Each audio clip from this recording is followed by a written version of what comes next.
everything I've bought so far in 2023.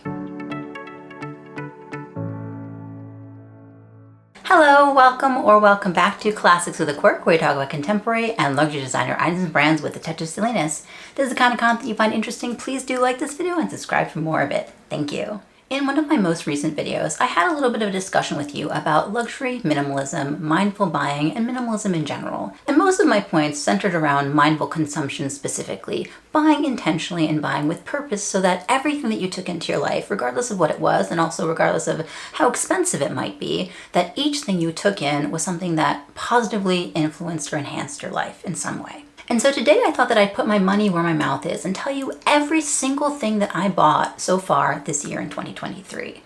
Now, I know that for some people this seems a little bit incredible because how would you even keep track of everything that you've purchased? Like, why would you do that? And I've made a previous video on this a while back about how I manage my money. And part of the way that I manage my money is I track every single thing that I ever purchase. I track everything down to the penny of what I spend, why I've spent it, what I bought, where I bought it, for what, everything is tracked.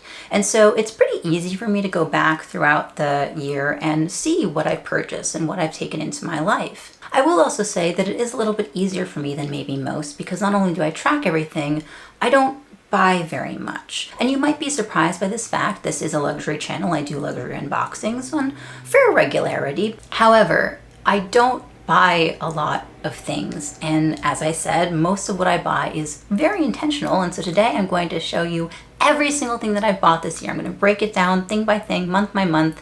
And in the end, I'm going to tell you the total of items that I bought and also my feelings about the items that I purchased. So if you're interested in that kind of thing, then just stay tuned. So I'm going to be talking about 4 categories over the period of the last 6 months. And those categories are miscellaneous expenses, clothing items, miscellaneous fun, and luxury. And I do quantify all of my purchases into different categories. Like I've got a category for groceries. I've got a category for my cat, what she needs, her food and her medical bills, vet bills, same thing. I've got a category for, as I said, miscellaneous expenses. I have a category for medical stuff for myself. So I keep track of everything in their own categories. And so I have these 4 categories across the 6 months. That's what I've bought for.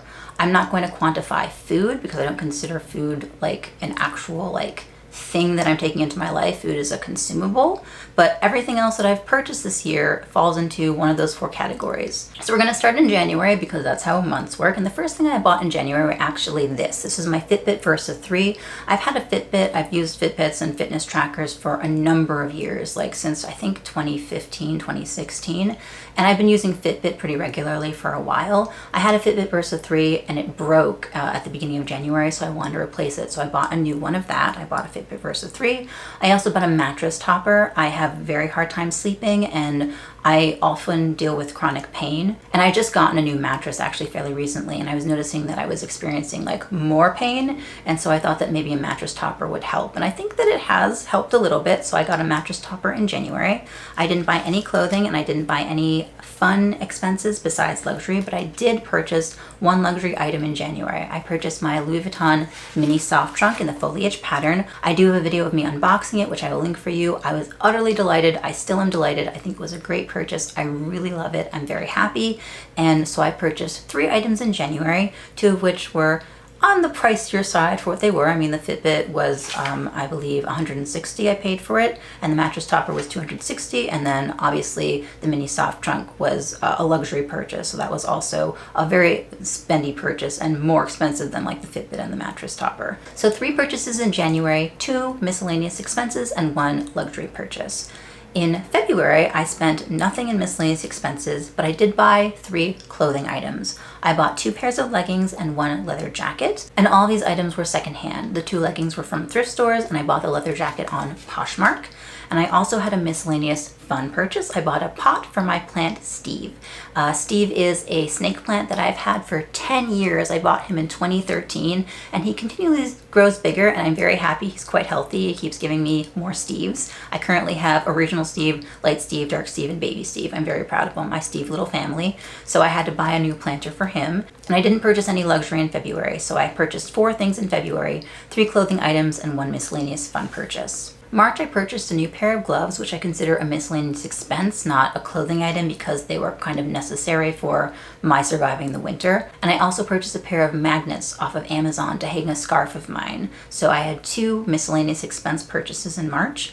And I did buy a clothing item in March as well. I bought my watercolor Johnny Was dress. That dress was secondhand. I bought it off eBay and I'm very pleased with it. I think it's beautiful. I didn't buy anything miscellaneous fun, but I did have one other luxury purchase. I purchased my Chanel medium classic flap in the watercolor collection from 2009. I bought that off of Buy-E. I have a video as well of me unboxing that. I will share it for you. I was so happy to find this item, and like having it in my collection is just, it truly brings me joy, and I'm very glad to have added it in.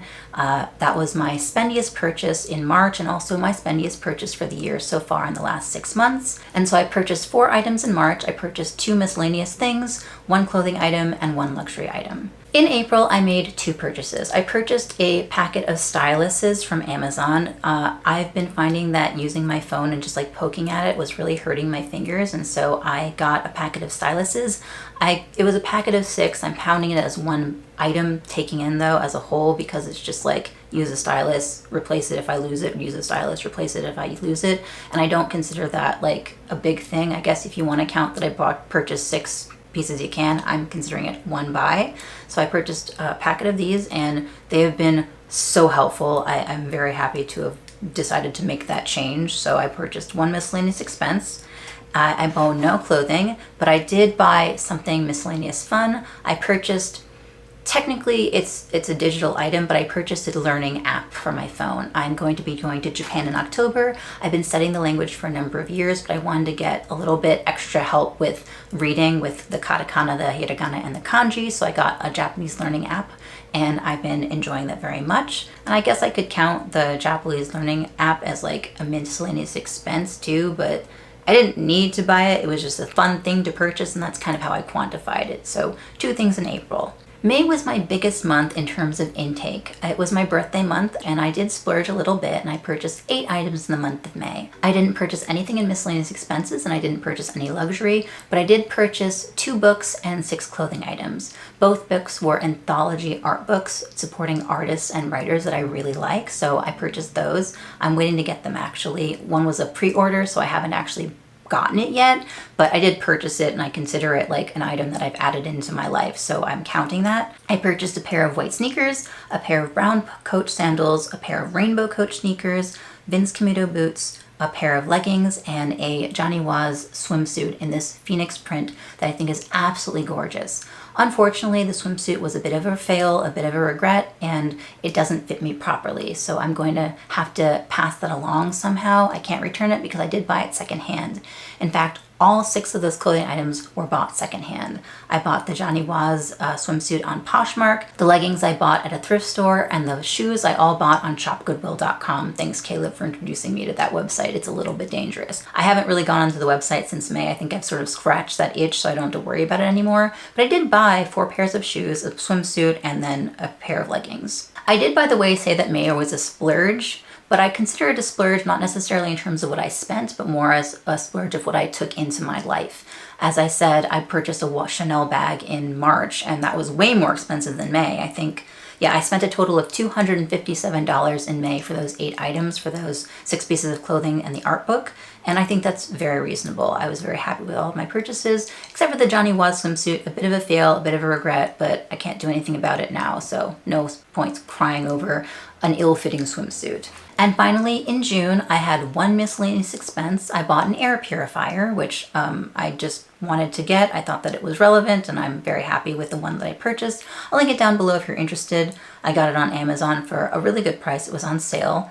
I bought 1 clothing item. I bought this absolutely beautiful dress from the brand Camilla, which I am a huge fan of. I discovered them only recently, just about half a year ago, and I think their designs are absolutely beautiful. It's an Australian brand, I believe, and like each dress is like a work of art. I found this dress on eBay. I call it the moth dress. I think it's just absolutely gorgeous, and I'm very happy to have purchased it. I haven't worn it yet, but it's also been like really weird weather recently, and it's been a lot of rain, so I'm hoping to wear it soon. I'm really excited about it.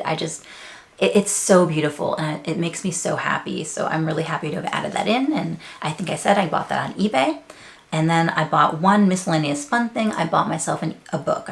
It was a Kindle ebook actually. I don't have Kindle Unlimited currently. I have to get it again, but I purchased this book because I was really interested in reading it. And so I spent the $5.99 on it, which I think was a very good buy because I enjoyed it greatly. And I didn't buy anything luxury because, as I told you, I haven't bought anything luxury since March. That makes a total of June 3 things, 1 miscellaneous expense, 1 miscellaneous fun thing, and then 1 clothing item. And so now the totals. In the first 6 months of 2023, I bought 6 items from the miscellaneous expense category, 11 clothing items, 5 miscellaneous fun items, and 2 luxury items for a grand total of 24 things for a period of 6 months. I think that that's pretty good, but I will say when I first realized that it was 24 things, which amounts to essentially 4 things a month or 1 thing a week, my first thought was like, wow, that's a lot of things. Like 1 thing a week seems like a lot. But breaking it down, I mean, May was kind of the outlier because I bought 8 items in May. I bought 3 things in January, 4 things in February, 4 things in March, 2 things in April, the 8 things in May, and then 3 things in June. And how do I feel about that? Well, I think that that's, again, reasonable. Like, I think 24 things, 1 thing a week, 4 things a month isn't a lot necessarily, even though it seems like a lot. But I also, except for the Johnny Was swimsuit, really do like and took in mindfully every single thing that I purchased. I really love the 2 luxury items that I bought. I take great delight in having those items in my closet. The moth dress, the shoes that I purchased, the Fitbit, which I use literally every single day. Like, this thing is a great accessory to my life. The mattress topper, which helps me sleep better.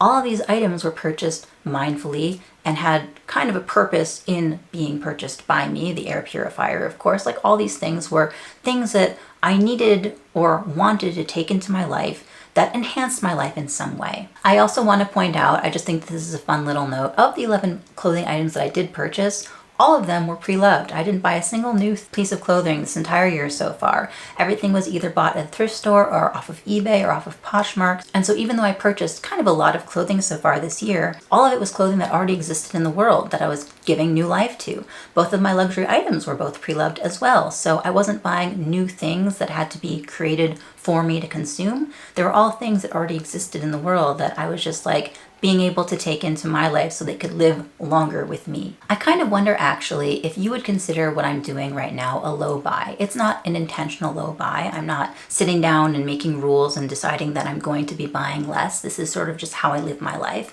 But would you consider this a low buy year because I am buying not very many things? Or would you not consider it a low buy year because I bought 2 very expensive things? I'd really like to hear your thoughts on that and your thoughts about low buys in general. I have my own thoughts. I've been watching a lot of low buy content because I find watching other people budget and watching other people kind of make those rules and what they consume very interesting. If you'd like to hear my thoughts about low buys, just leave me a comment down below and let me know because I'd be certainly interested in talking about them. But I don't necessarily know if I would be considering what I do a low buy intentionally versus just consuming mindfully as part of how I live. Does that make any sense? I hope it does. I think it does. I would love to know how you purchase. Do you think you buy more than 4 items a month? Do you think that you buy less than 4 items a month? Or if there's something that you recently bought that just bought you a lot of joy and really enhanced your life, like I think owning the Chanel bag does for me, or the moth dress, or the Fitbit. I really would love to hear about it, so please do share below. If you like this video, please do give it a like. It super duper helps the algorithm, and subscribe for more content that helps the algorithm even more. Thank you so much for watching, and I'll see you next time.